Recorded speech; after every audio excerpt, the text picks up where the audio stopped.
a juggalette, respect. You don't wanna tussle with a down named Jet. Whoops, motherfucking whoop, guys. You already know it's the one and only Miss Juggalo, and that means once again I'm late for Tuesday. Sorry, guys. I told you when I started this new job that it would be more difficult for me to post, and I completely apologize. But I get up and out the door at 7 in the morning to be there at like 8, and then I'm not home until 8 o'clock in the at night, and then I'm like exhausted, so I want to go to bed, and it's just a vicious circle. But anyways, guys, this week was what is your most prized possession or most memorable, most whatever possession, and I have 3 of them. So one of them is a blanket that I've had for many, many years. Actually, I got it when I had the chicken pox. I had the chicken pox when I was very, very young. I was a baby, and I almost died. And it is a old, it's an old Native American designed blanket. And it is something very special to me. I used to carry it around all the damn time. And I would like to someday pass it down to my children. Now, the second thing was kind of a mixture, but it has to come down to one thing. And that would be somebody very special to me, trip pants. I have like his chains, I have his trips, and I have one of his shirts. But that was something that was really something close to him, so it's something very special to me to have. My last one is something that I just recently obtained, and it's actually in my lap right now. This is Wooly, and this is Spike's childhood stuffed animal. He gave it to me as kind of a meaningful symbol, and it means a lot to me, and I am keeping him safe, and I take care of him. He's my little Wooly. So, yeah. Now, Spike mentioned another topic. And it was because of me that it was taken down. It's a very touchy subject with me right now. And after he put it up, he realized that it was a touchy subject with him as well.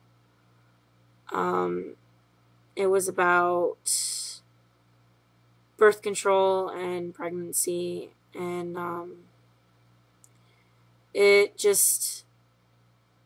was something that, you know, was just a little bit out there and kind of personal, so we won't get into it. But either way, it struck a very hard chord between him and I.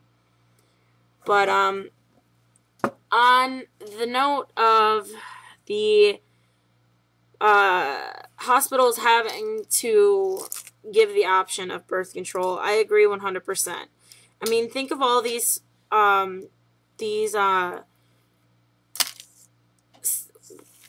like 16 and pregnant. Think of all the television shows that promote and glorify it, that you're a young teenager with a baby.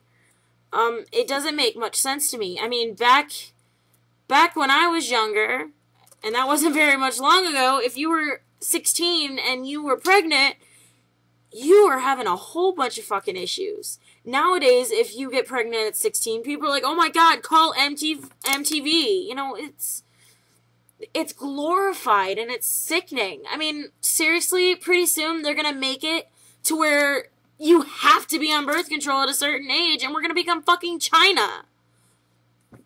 I mean, and there's a lot of they're having issues with the whole idea of the Catholic and Christian hospitals having to offer the ideas of birth control in any sort of form. Okay, this is how I feel about this. First off, a lot of pro-life people, unfortunately, and this is so horrible for me because I am pro-life myself, I am not religious. Most of the time, the religious side of pro-life takes part. And the thing is that a lot of the times, and this is with the Republican side of the government, which is pro-life, they don't care. They care about that baby to all high heaven when it's in the woman's stomach, in the woman's womb. But as soon as that baby's born, I don't care if you're poor, I don't care if you're on welfare, I don't care if you're this, you better take care of that fucking baby and you better pay your taxes like you're supposed to. And the only time that they care about that baby again is when it's 18 years old and it can join the military. This is no disrespect to anybody who's religious, no disrespect to anybody who has anybody in the military. It's just strictly how I feel on it, because think about it for a second. They are so damn determined to have that woman keep the baby, and then as soon as the baby's born, if you so much as ask for help with that child, the same government that told you to keep the baby is going to tell you fuck you until the child's 18. Oh, and then I want you to list in the military. We want you to defend our country for God and our families. But just a few years back, that family didn't mean shit to the government. Sorry, once again, religious people, this is not any way directed towards you guys, or, you know, it's just my simple feeling on it. But it makes perfect sense to me that they would bring contraceptives into the picture, whether it's a Catholic Christian hospital or not. I mean, you guys believe that sex is strictly on procreation, when the fact of the matter is even dolphins are known to have sex for pleasure. You know, we're not the basic animals. We're not a fucking dog or a cat where we strictly try and procreate. It's an act of love. And even dolphins, it's been proven by science that dolphins even have sex for pleasure. Or something like that.